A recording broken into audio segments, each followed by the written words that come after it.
சர்ச்சில் உட்காந்துருக்காங்க. அப்போதான் அவ்வளோ அவசரமாக இன்ஸ்டாகிராம் பார்த்துட்டு இருக்கான். யாரோ ஒருத்தனுடைய ஃபோட்டோவை பார்த்துட்டு உட்காந்துருக்கு. எவனோ அனுப்பின ஒரு மெசேஜை கேட்டுக்கிட்டு இருக்காங்க. ஏன் உன்னுடைய ஆத்மாவை வாழ வைக்கிறதுக்கு வசனம் கேட்க வந்து உட்கார வச்சுட்டு எங்க திருப்பினா பாருங்க, ஒரு கண்ணாடியை வச்சு பாரு பாரு பாரு பாரு பாரு பாரு. இது அவ்வளோ அவசரமா பாரு. கடந்த வாரம் கண்டுபிடிச்சாங்க, இந்த பைத்தியத்தில் மாட்டினது சின்ன பிள்ளை இல்லை, 55 வயசு ஆளு மாட்டிக்கிட்டு இருக்காரு. அதை பார்த்தேன் நான் போன வாரம் கண்ணால பார்த்தேன். 55 வயசு ஆளுக்கு செல்போன் ஆஃப் பண்றது அவ்வளோ கஷ்டமா இருக்கு. ப்ரௌஸ் பண்ணிக்கிட்டு இருக்காரு செல்போன்ல, ஃபேஸ்புக் அப்படியே உருட்டிக்கிட்டு இருக்காரு. சரி, செய்தி நடந்துட்டு இருக்கு, உருட்டுறாரு இப்படி.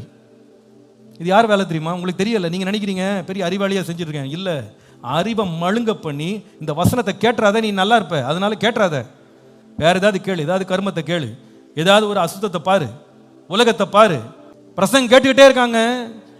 கேட்டுட்டு இருக்கும் போதே நான் சொன்னேன் பாருங்க, ஆரம்பத்தில் செல்போன் ஒரு மெசேஜ் அனுப்புவோம். அப்பதான் இது எதுக்கு பார்க்குற, இதை பாரு.